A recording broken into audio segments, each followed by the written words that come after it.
this is a great media story right here. Bernie Sanders is now leading in the polls, and the corporate media is doing everything they can to salvage his candidacy.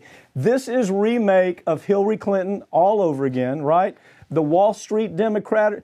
Well, we had CNN. We had Zucker from CNN said that we must make sure Bernie Sanders doesn't win. You remember the quote? Yeah. I mean, Sanders was killing everybody. And Zucker, who runs CNN, we got to make sure that Bernie Sanders does not win the primaries. Take it from there. What's happening right now is that every time these new polls come out, and the latest one shows Bernie Sanders is 9 points ahead of everybody in Iowa, they say, oh, well, looks like Bernie and Biden are tied.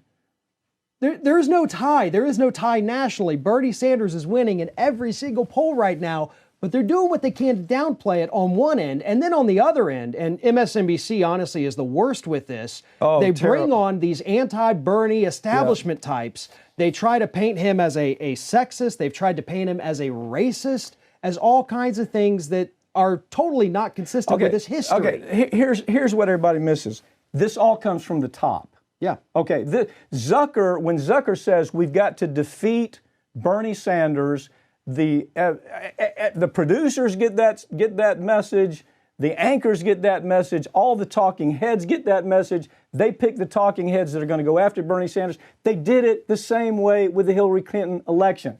This is Hillary Clinton 2.0 with somebody that has at least a little bit of personality, but is much denser than Hillary Clinton. So now we got to make Biden win, right? Biden's got to be the guy.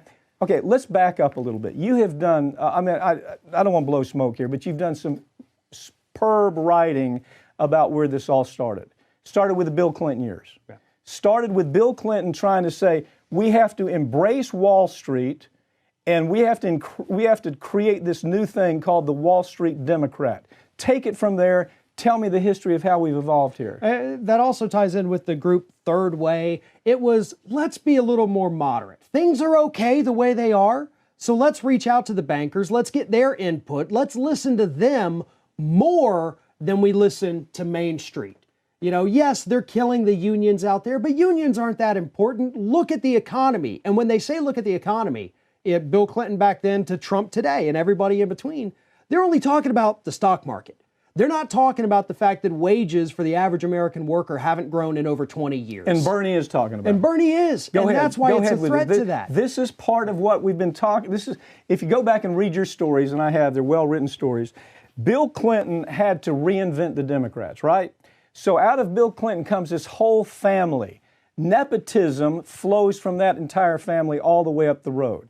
It started, it started well before Hillary Clinton ran. If you recall, when Obama ran, they tried to pull a Sanders on Obama. They simply couldn't pull it off. So they said, we're going to get ready for Bernie Sanders. And Bernie Sanders, they destroyed his campaign in the Hillary race, knowing that when they did the numbers, he would have beat Trump or had a better chance of beating Trump than Hillary Clinton, who everybody absolutely, if you dig down on the woman, there was nothing there to attract the Bernie Sanders types of voters. So they stayed at home, right?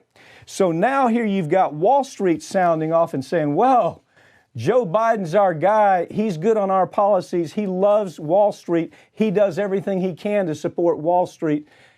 And who else is in there? You've got the arms industry that don't like Bernie Sanders. Joe Biden's their guy, just like Hillary Clinton was their guy. This divide of Democrats, it's almost unfair to talk in terms of a Democratic Party. There is no uniform Democratic Party anymore. Right. And what's astounding, though, is that in spite of all of this, every time they come out with some new absurd attack against Bernie, the next poll to come out has him up even more points. All of their attacks to this point, and I think this is why they're freaking out, have backfired. Nothing has stuck. Nobody's buying into it. And people look around at themselves, at their neighbors, at their family. They say, look, things aren't good for me. They haven't been good for me in 25 years. Something has to change, and he's the only one saying he's going to change it. Tell me what Hillary did to Bernie quickly last week.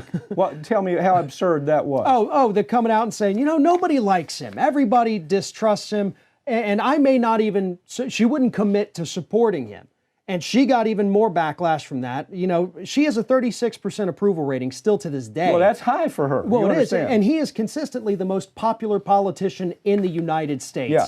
But the disconnect with short of starting another party, this is not a Democrat. Right. Bernie Sanders is not a Democrat. And that's a good thing. And that's a good thing. And we ought to embrace that rather than saying, let's trash him, let's make his life miserable. This is a story we're going to follow more and more. As the heat heats up, they're going after Bernie in a bigger way. Farron, thank you for joining me, okay? Thank you.